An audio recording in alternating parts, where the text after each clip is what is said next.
Hello, travelers. Welcome to Healing with Traveling Treasures. Today, I am rolling solo. I'm Tori, by the way. So, Taryn and I have been doing a lot lately. A lot. So, if you saw our birthday episode, you will know that I spent most of October in Colorado, which was so much fun. I'm so happy I did it. I went so that Taryn and I could spend our 50th birthday together. We did so much fun stuff and we had an absolute blast. We brought in 50 with a bang. Um, so we intended to release our birthday episode on October 29th, which was the day before my birthday. But with everything that we were doing and everything going on, we were so busy that we just did not get it done. So apologies. We did miss that week releasing an episode, but we did get it out the following week. And of course, I traveled back to New Mexico October 3rd, I think, somewhere around there, second, third, something like that.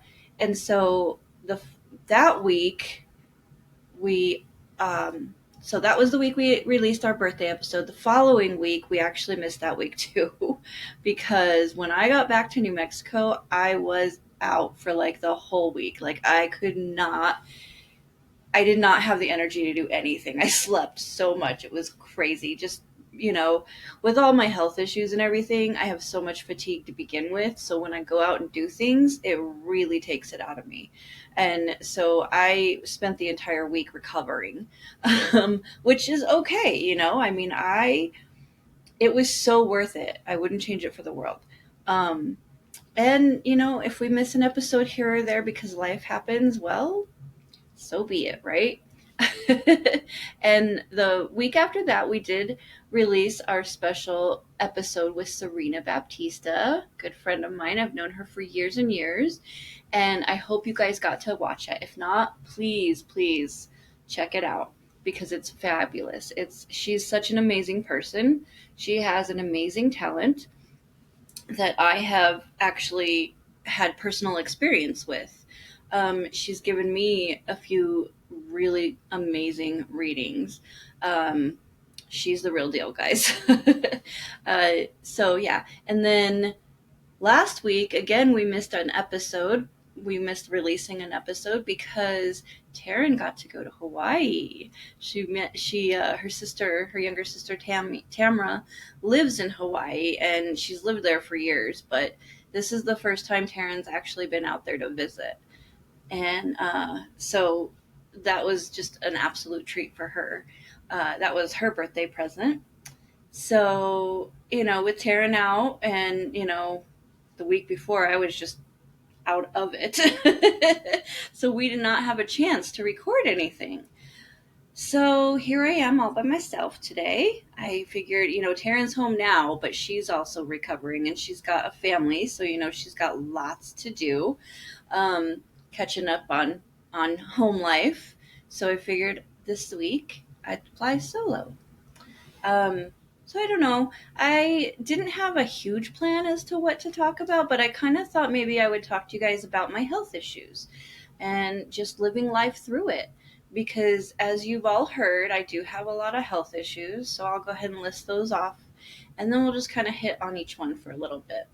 I don't want to go into too much detail because I don't want to bore you all, but I do know that there are a lot of people out there living with chronic illnesses, chronic pain, terminal illnesses, cancer, so many different things. And, for a lot of people, it's really hard to live life through that. And I've known some people who just don't feel like it's worth it for a myriad of reasons. And to each his own, everybody, we all have our own reasons for why we do things the way we do. But I just want you guys all to know that, first of all, you're not alone. No matter what you're going through, you're not alone. And yeah, people always say, you know what? Somebody else might have it worse than you do. But here's the thing. When you're going through it, it's your experience. And your experience is never the same as somebody else's. And yeah, I'm sure there are people out there who have it worse, but that does not mean that you are not suffering in some way or another. And it doesn't mean that you can't have bad days.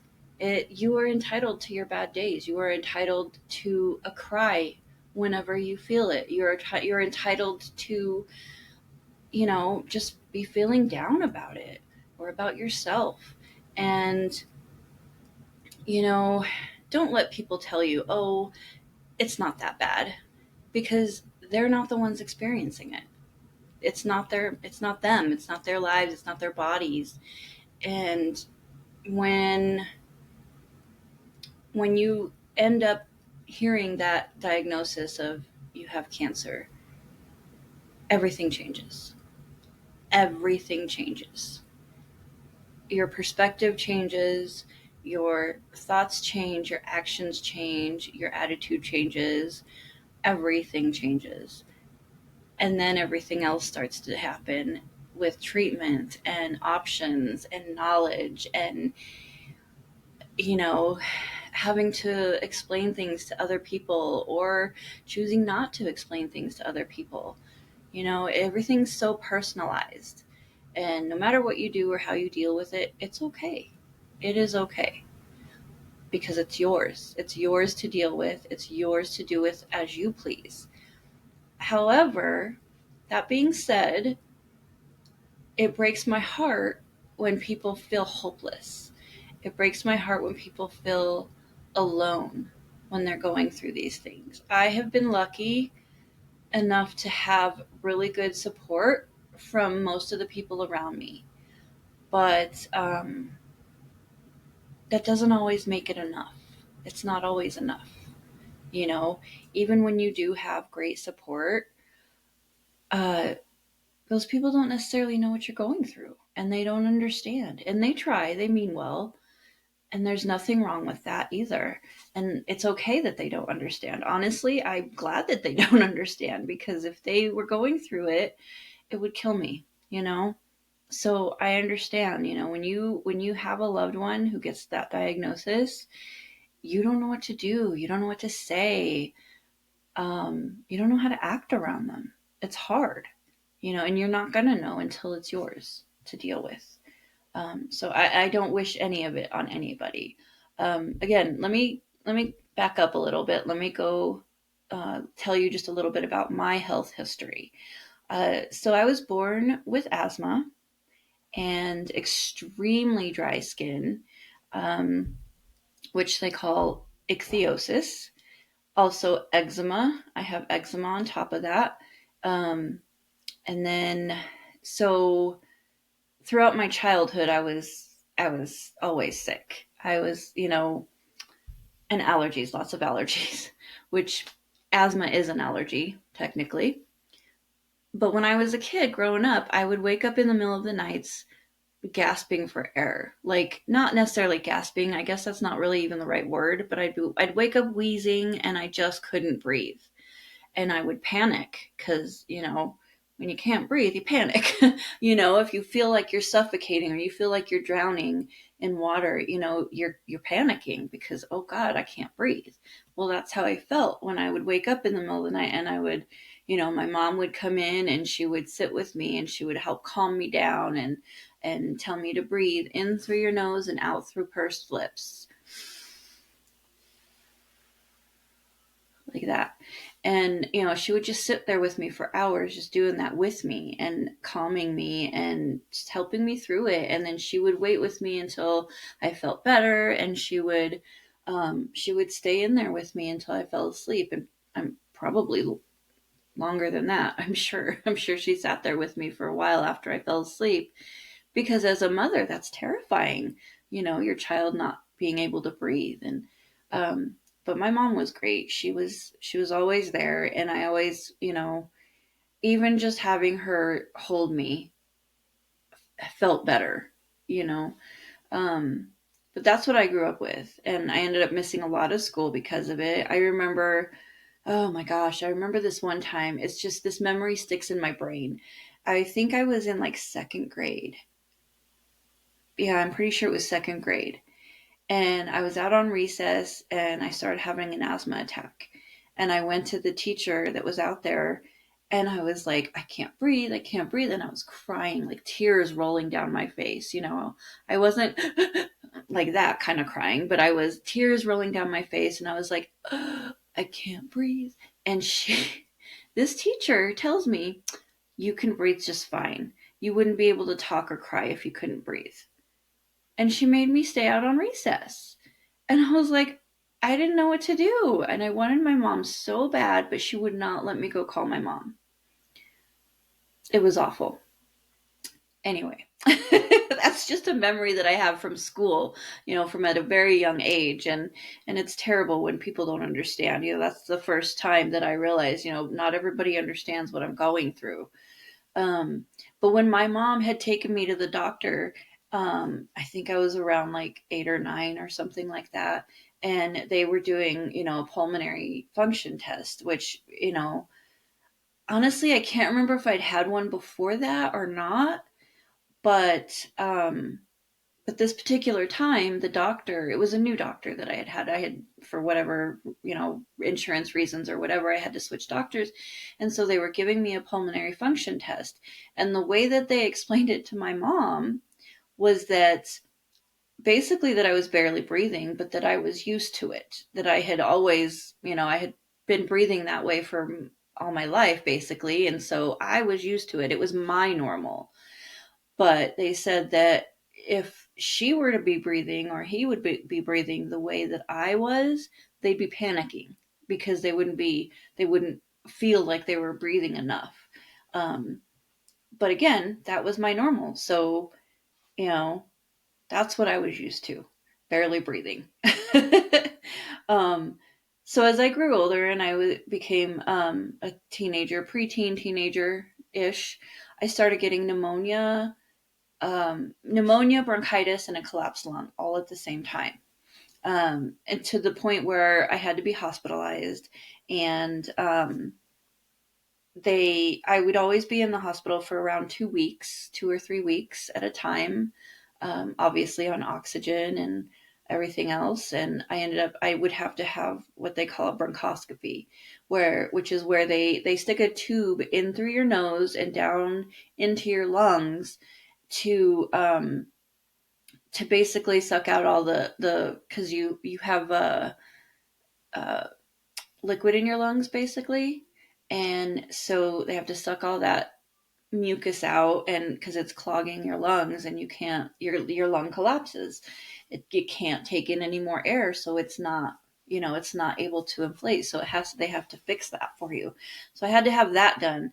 And I remember the very first time that I had it done, they explained everything to me and to my mom, of course. This is what's happening. You're going to be out. You're not going to feel anything. You're not going to remember anything.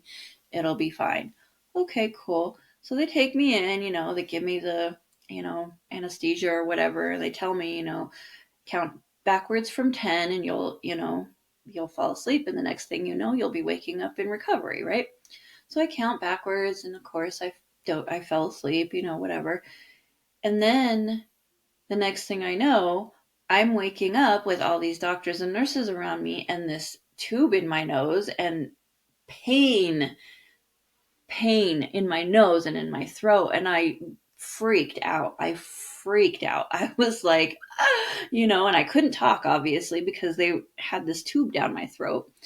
And they all realized that I woke up. So now all these doctors and nurses were around me, like holding me down, because I'm like flailing, right? And so they like all get around my body and they're all holding me down. And the doctor it was far enough in that he couldn't back out and he had to finish the procedure. So they're all holding me down and he's telling the anesthesiologist to give me more of whatever it was that they were giving me. And they tried to knock me out, but they also, they had to finish the procedure. So I ended up awake for most of that procedure. I think they were able to sedate me again. And later on, when I woke up, the doctor comes in and he says, "Do you remember what happened?" And I was like, yeah, I remember every bit of it, and I explained to him what I remembered. And he's like, yeah, he's like, you must not have had enough anesthesia. Maybe I don't know what he, said the reason was, but um, he said that doesn't usually happen. And I was like, okay, well, great. Lucky me. Well, the next time I was in the hospital with the same issues, they told me I'd have to have another one. And I was terrified. I did not want to do that. I was like, no, please, please don't do that. Anything but that. You got to find another way. And I was just a kid, I was like 13 years old or something like that. And he says, no, this is, we have to, this is what we have to do. And he says, don't worry. He goes, we're doing the anesthesia differently. We're going to give you more. We're going to give you blah, blah, blah. Well, again, I felt it. And honestly, from then, the next 5 times that I had it, I woke up. I woke up on all 5 of them. Finally, it was the 6th one that they were able to keep me asleep for. And man, was I thankful that they were able to keep me asleep for that one. But yeah, so that was terrifying. Um, and then when I was 19, I got pregnant with my daughter, and she was just, oh, before that, with all my lung issues, I used to have to be on prednisone, which is a steroid, um, every month. So every other month, sorry. So prednisone, and the way they did it back then is you have to taper up to the highest, to the dose that they want you at. You taper up, and then you have to taper back down to come off of it. You can't just start taking it and then stop taking it. It has to, it has to taper up and down. Well, so for me, I had to be on it every other month. So I'd start at the beginning of the month, I'd taper up, and then I'd taper back down, and I'd stay off of it for a month, and then the next month I'd start all over again. And so I had to do that for years. And so when I got pregnant, um, I stopped taking all my meds. I also had, inhaled steroids along with albuterol that I would take, and I would have to take nebulizer treatments and just all this stuff. Um, so when I got pregnant, I didn't want anything to jeopardize the health of my child. So I stopped all my meds. I wouldn't take anything anymore, which, is kind of what I had to do anyway. But, my mom was real nervous. She didn't know how my body would handle pregnancy and especially labor and delivery. But during the pregnancy, I was healthier than I had ever been in my entire life. It was amazing. I felt so good, other than the pregnancy stuff, like, morning sickness, of course, and the cravings, and which cravings weren't bad, but morning sickness was awful, was miserable. And then, of course, the back pain. Um, and my daughter, whenever she was getting bigger, she would get her feet stuck in between my ribs, which was not comfortable. um, but other than all the normal pregnancy stuff, I was very healthy, and I was so grateful for that. Well, when she was born, I wanted to breastfeed. So, because I knew that that was the healthiest thing for my child, and I knew that it gave her the best possible, um, it was the best possible way to hopefully deter her from getting asthma and all of my allergies and things like that. I wanted her to be as healthy as I could, as possible. So I chose to breastfeed, and it was going well, but of course I still couldn't start taking my meds because she was getting my breast milk, so I couldn't take my meds. About 4 months in, I was getting sick again, and I knew it. I knew I was getting sick. I could feel it happening, but I wanted so bad to breastfeed her as long as I possibly could. So I waited and I waited, and about 4 months in, I woke up one morning and I was in so much pain and I could not handle it anymore. So I woke up my mom and I said, Mom, I got to go to the hospital. So she's like, okay. So she takes me into the hospital. Here we are in the emergency room. the emergency doctor comes in and he says, okay, what's going on? And I said, well, the other thing is when I was 17, I did get diagnosed with COPD because of all the pneumonia, bronchitis, and collapsed lungs that I was getting. So in the ER, I was like 20 years old. My baby was 4 months old. And the doctor says, okay, what's going on? I says, well, I have pneumonia, bronchitis, and a collapsed lung. And he looks at me and he goes, well, what makes you think that? And I said, well, because I've had those before. I've had it all before. And I know what it feels like.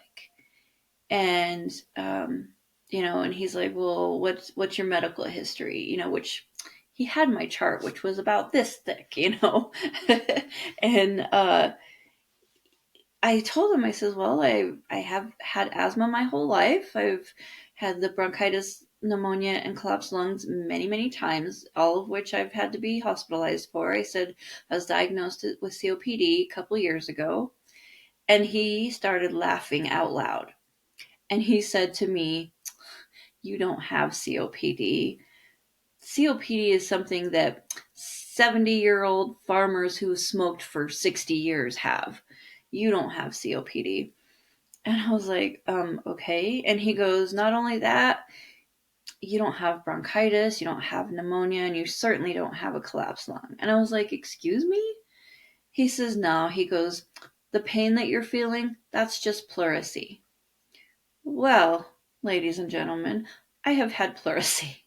Pleurisy is basically the muscles of your lungs are sore because you've had to try so hard to breathe because you've had asthma attacks or whatever, and so you're struggling to breathe, and your muscles in your lungs get tired and they get sore. That's what pleurisy is. And I told him, I said, no. I said, I've had pleurisy many times as well. I know what that is. I know how it feels, and I know the difference. I said, just, you know what? Send me for an x-ray.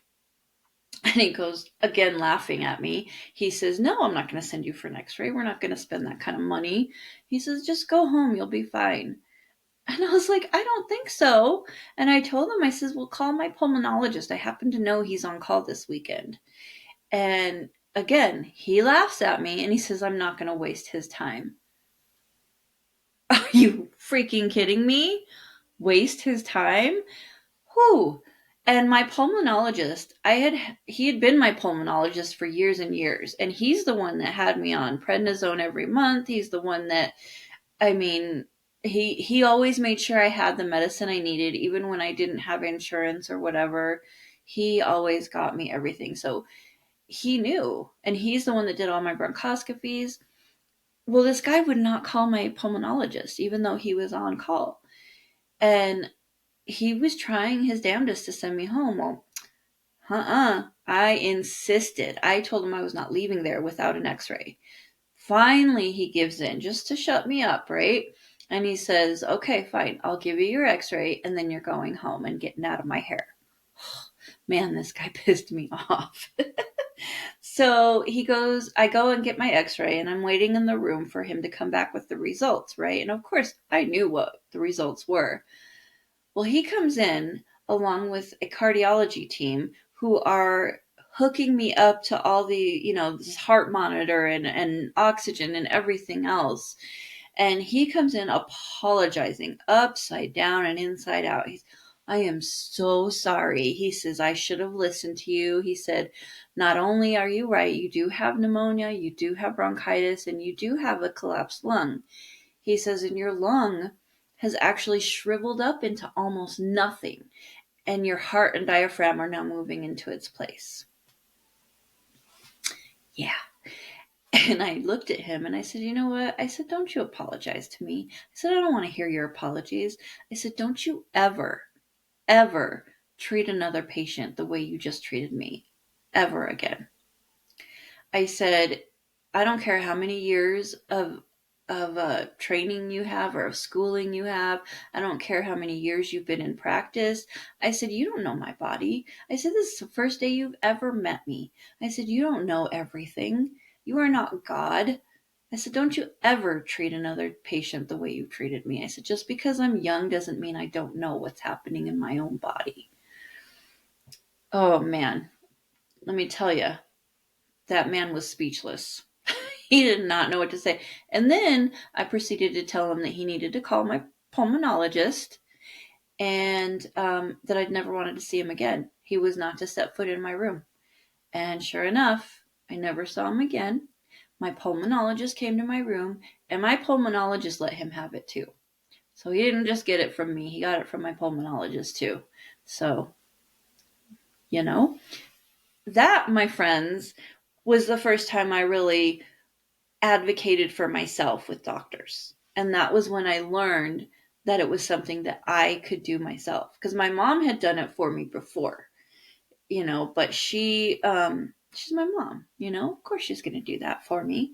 A lot of moms will, not everybody, because a lot of people don't realize that they can talk to doctors the way the way you talk to you and me, the way we talk to each other, whatever.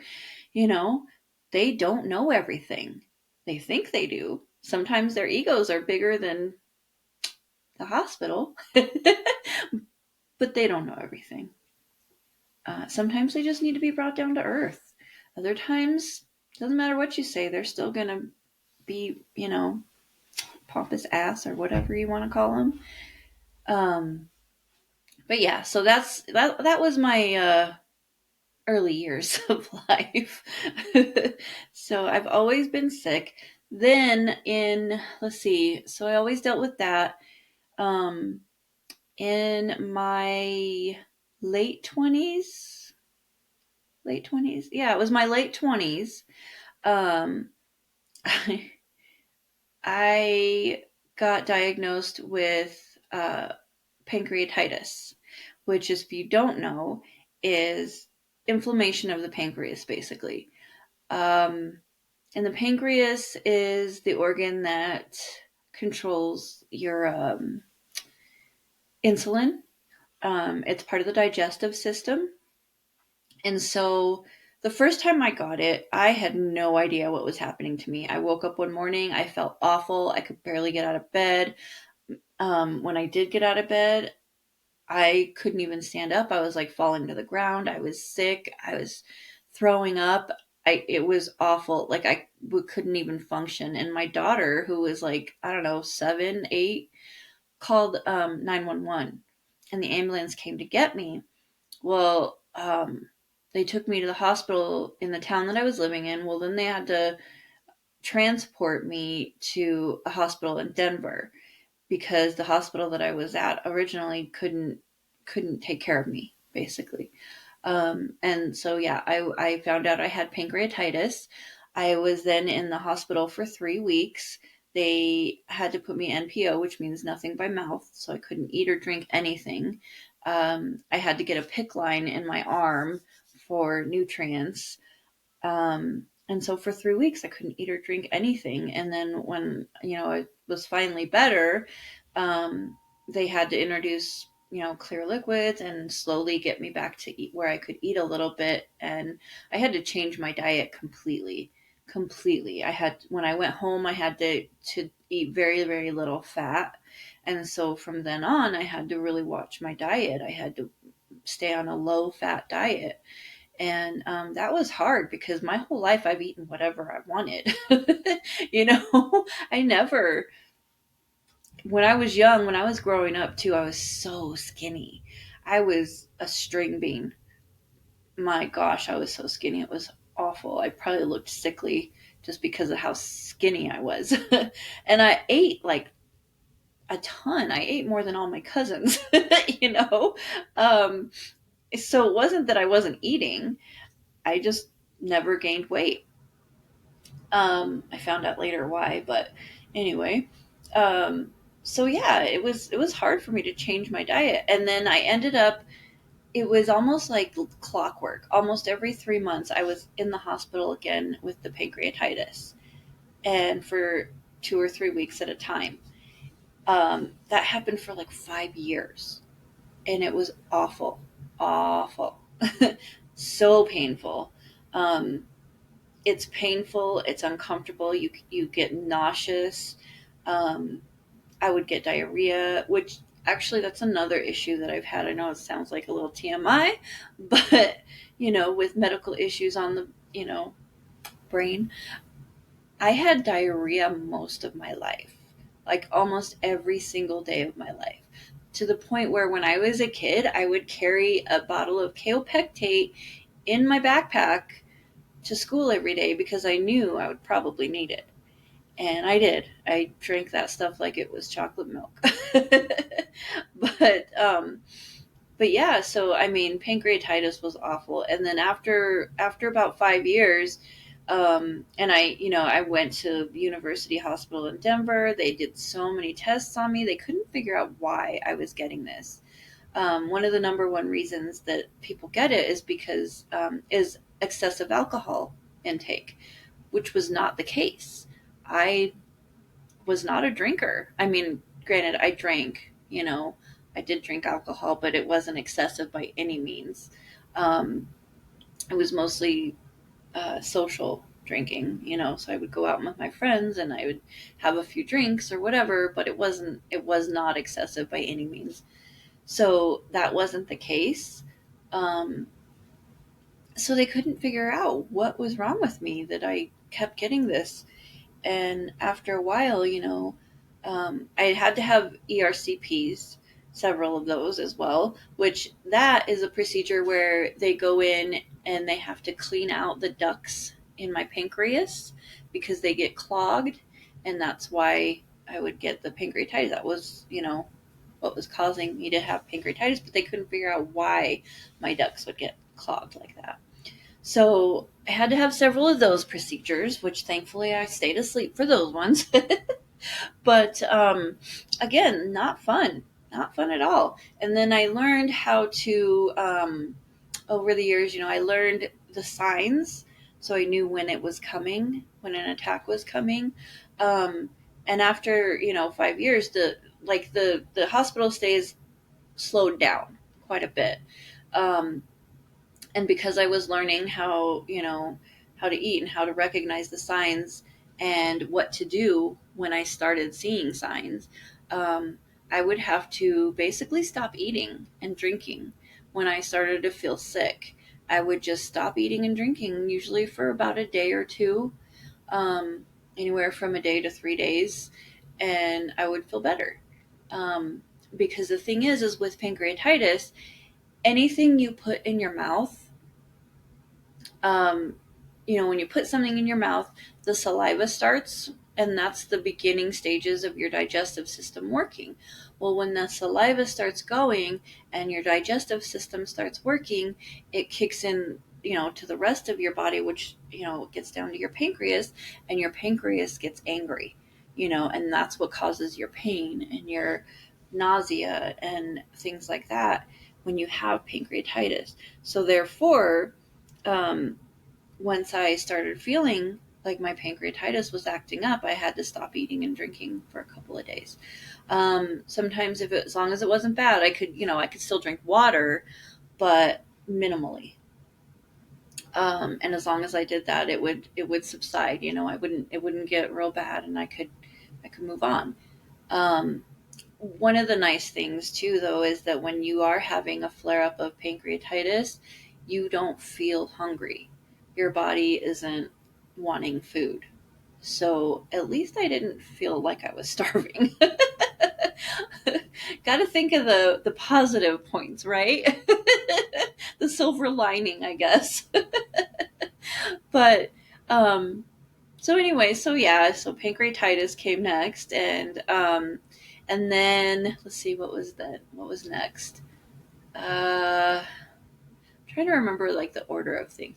Well, I started. Um, I found out that I was pre-diabetic first, and that didn't surprise me. Number one, because pancreatitis, the pancreas regulates your or controls your insulin. That's where your insulin is made. And so I always thought, oh, it's inevitable. I'm probably going to end up diabetic at some point because of this. The other part of that is basically my whole family has diabetes. My grandpa had diabetes on my mom's side, all my aunts and uncles, my cousins, like everybody on my mom's side has diabetes. And I found out that my biological father's side also had diabetes. So it was not a surprise at all. Um, and again, I had to work on my diet so that I hopefully didn't, become full blown diabetic, which I did eventually. But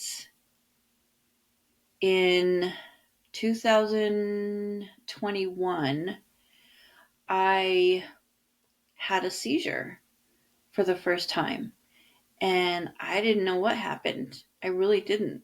And it wasn't until my second seizure that I realized what had happened. And the only reason is because my cousins were there with me in the room. Like, I had 3 or 4 cousins with me. And when I came to and was super confused, had no idea what was going on or what was happening, and they told me, "You just had a seizure." And I was like, "What? What are you talking about?" I went to the doctor. I saw a neurologist, and she immediately, well, of course, the first thing they do is give you an EEG. Well, nothing showed up on that EEG, but she says, "You know what?" She says, "We're going to do an ambulatory EEG." So what that means is that I go in and they hook up all the electrodes to your head, right? And then they send me home. And I keep this on for 3 days. And so I have all these electrodes on my head, and they come down, they put like a little sock around them, all the wires, and you have this little device that's attached to you that kind of monitors your brain while it's on. And so for 3 days I had this on, and there's like a little button that I push to when I'm feeling kind of weird and think I might, have an attack or whatever, so that they know kind of where to focus on when they go looking at the results.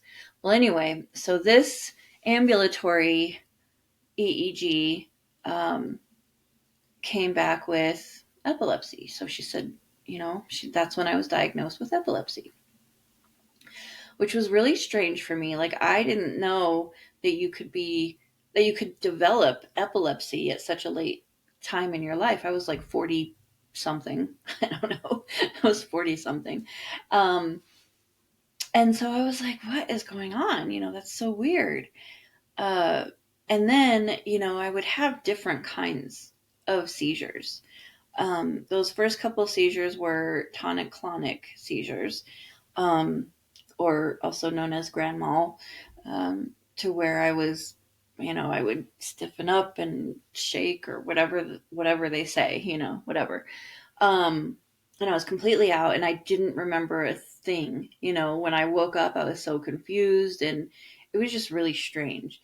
And the thing of it is, like, before it happens, like, my vision gets foggy.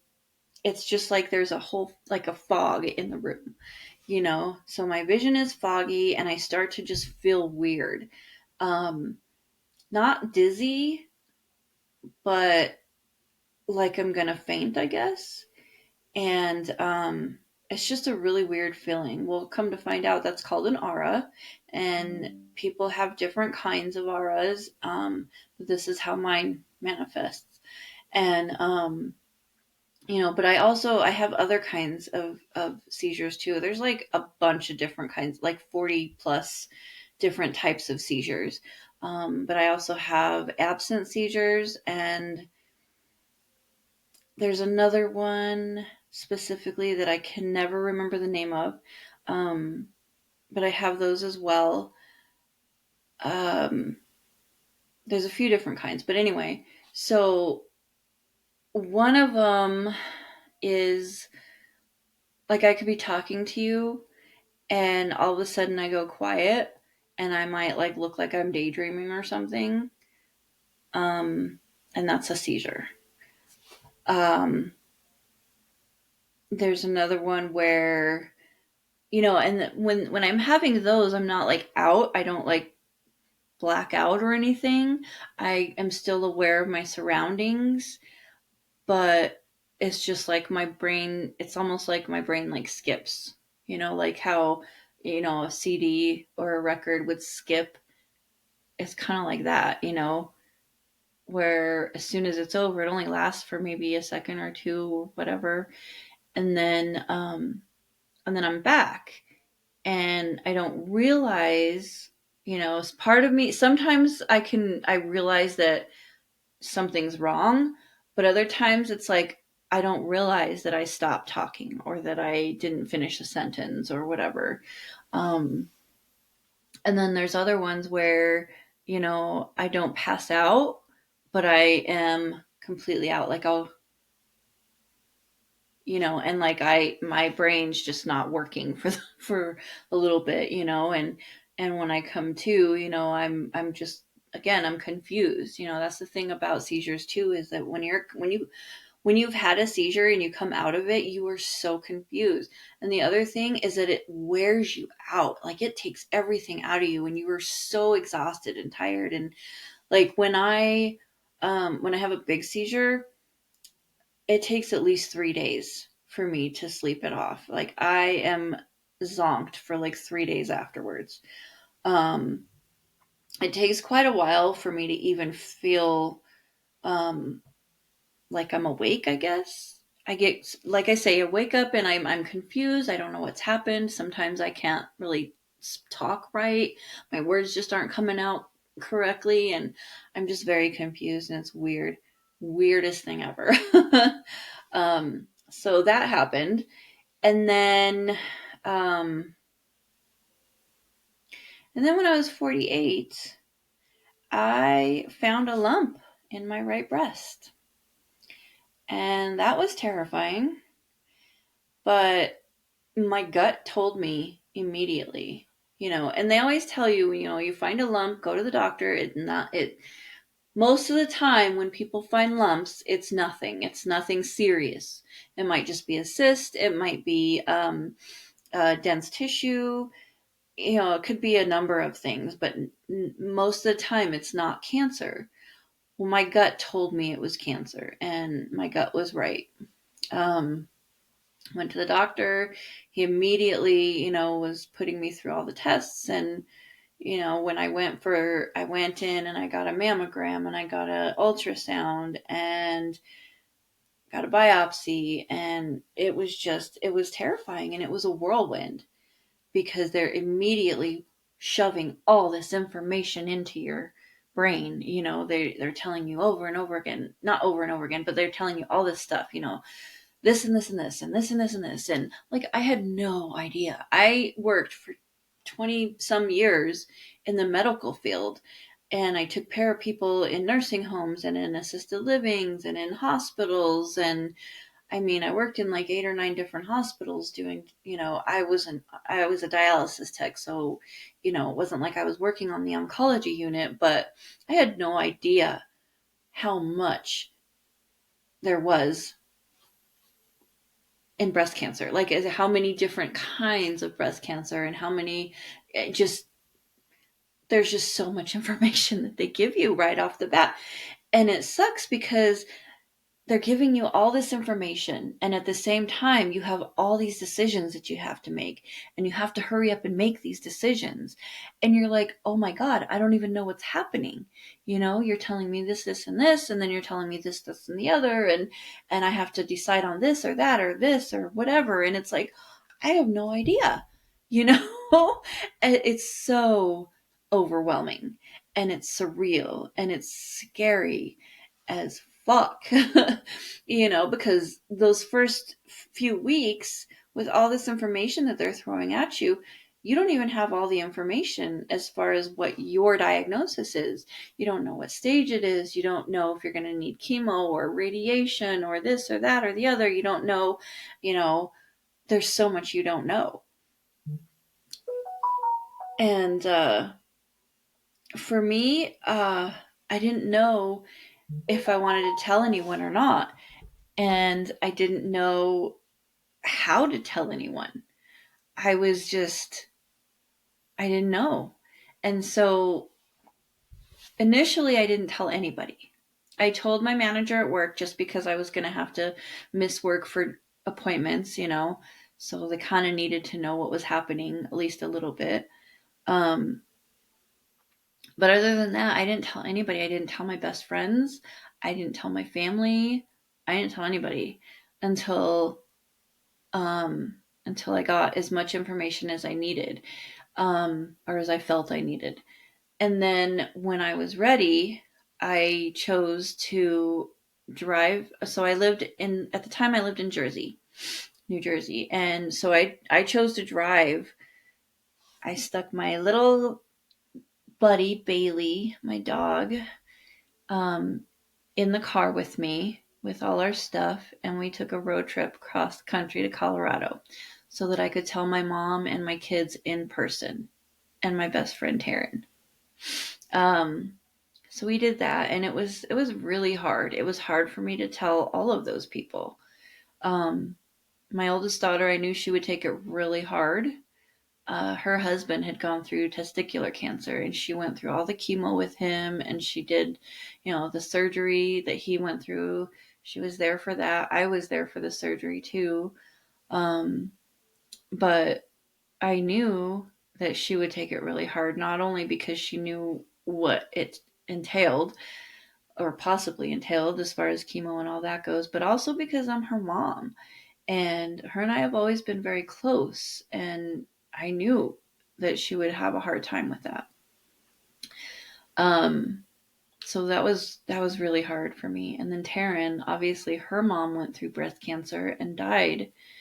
And so I knew it would be really hard for her to hear that her best friend has cancer too. But I went through it. I had the surgery. I had a double mastectomy with reconstruction. So they placed an expander, which is terribly uncomfortable, really weird. And then, of course, when I was able to, I had the implants put in for as a reconstruction. Unfortunately, I'm not super happy with how those turned out. So I am actually working on going in for a revision surgery. Excuse me. I found this amazing doctor, this plastic surgeon. Her name is Elizabeth Potter, Dr. Elizabeth Potter. She is out of Austin, Texas, and she is the most amazing person I've ever met. She is just unbelievably um, compassionate and caring, and she has such passion for her patients and for everyone, really. But please look her up, Dr. Elizabeth Potter. She is actually fighting hard for her patients. And this is just what she does. This is who she is. And I'm just so proud of her. And I am so thankful to have met her in person. And I met her at Camp Breasty. You've heard me talk about that before. Um, but she's just amazing. And so I'm excited to be given the opportunity to have my revision done by her. And I know that regardless of how it, we have to decide or figure out which surgery I can have. I don't know if I'll be able to have the one that I really want, which is deep flap, because my body may not be able to take it, basically, for a number of reasons. But even if I can't do that one, what she will do, I know it's gonna make me happier than what I have now. It's gonna be great. It's a blessing to know her. So definitely look her up, even just to see who she is and what she does, because she's amazing. Um, and the fight that she's having right now, that she is leading with the insurance companies to get breast cancer patients what they need and what they deserve, is just amazing. She's an inspiration. Um, so yeah, so I mean, these are some of the challenges that I've had to face. Oh, last but not least, the same year that I got my breast cancer diagnosis was 2023. So breast cancer was in January of 23, and in December of 23, I was diagnosed with cystic fibrosis. I'm a late diagnosis cystic fibrosis. And I had no idea what that was about either. Like, I always knew about it, but all I knew was that it was a lung disease. And what I thought, it was always diagnosed at birth, and I thought that, cystic fibrosis people didn't live that long. And, that's somewhat true. However, when I was born back in the 70s, 1970s, they did not screen for that at birth. It was just not a thing that they did. I'm not sure exactly when they even found cystic fibrosis. I know I've read about it before, but I don't remember the dates or how long it's been around. But in the 70s, they did not screen for it. They do now, thankfully, but back then they didn't. And I also didn't know that it's not just a lung disease. It's also a digestive disease. So it affects your lungs and your digestive system, which explains a lot about my life. It explains the pancreatitis. The pancreatitis was directly caused by my cystic fibrosis. And had they done genetic testing when they were doing all the other tests to try and find out why I was getting pancreatitis, they would have found the CF. And I wish they had done it, because they probably would have been able to get me under control a lot better and a lot sooner. But it also explains the diarrhea that I've had most of my life. It also explains why, when I was young, I couldn't gain weight. I was very thin because my body couldn't gain weight because of the cystic fibrosis. It's also the cause of my diabetes. So I have CFRD is what they call it. So it's cystic fibrosis related diabetes. So it's kind of the way it was explained to me. It's in between type 1 and type 2 diabetes. And it's treated pretty much the same way type 1 is treated. So I am on insulin for the rest of my life. Fun. But I've learned to live with that as well. And it's actually, I'm on a lot of meds for my cystic fibrosis also, which I'll have to be on for the rest of my life, because cystic fibrosis is a terminal disease, which was scary to find out. It was scary to find out that I actually have a terminal disease. But just because I have a terminal disease, just because I had breast cancer, just because I have asthma and all these other crazy ailments that I've had my whole life, doesn't mean that I can't live my life. And believe me when I tell you, I have never let it stop me. Never. As most of you know by now, I do what I want. And that usually entails enjoying my life, regardless of anything, regardless of my health issues, regardless of what other people think or want me to do. I do what I want. And having all of these different health issues, especially the breast cancer and the CF, which are the two most recent diagnoses that I've had, and two of the biggest for me, they just make me want to live my life and do the things that make me happy, regardless of anything. I don't let anything stop me. That's why I went on a 6,000-mile road trip with my best friend. That's why I started a podcast. That's why I make jewelry. That's why I have a puppy. And actually, I just rescued 2 little kittens who are absolutely adorable. They're like 6 weeks old now. Somebody abandoned them behind my house, which I can't understand how anybody could ever abandon a little baby animal or an animal, period. But yeah, so I just rescued them, and you know what? They make me happy. And I do the things that make me happy. I spend time with my family. I spend time with my friends. I do things that I find fun. And yeah, It's not always easy because, one, money. I'm on disability now, so I don't make a lot of money, but I make it work. The other thing is fatigue. Fatigue is real. And let me tell you, between all of my illnesses and all the medication that I take, yeah, I have a lot of fatigue. And because of my surgeries, I am very weak. I don't have a lot of strength in my arms anymore. I can't even move my arms the way I used to. I can't like raise my arm or reach back or anything without a lot of pain. Um, there's other pains and things that I have throughout my body, joint aches and different things that, are a result of the cancer. Um, and so, yeah, it is sometimes very hard. But you know what? I'm still here and I'm still kicking and I'm still enjoying my life as best I can. And I have bad days. I definitely have bad days. I have days where I can't stop crying. Um, but most of my days are pretty good. You got to stay positive.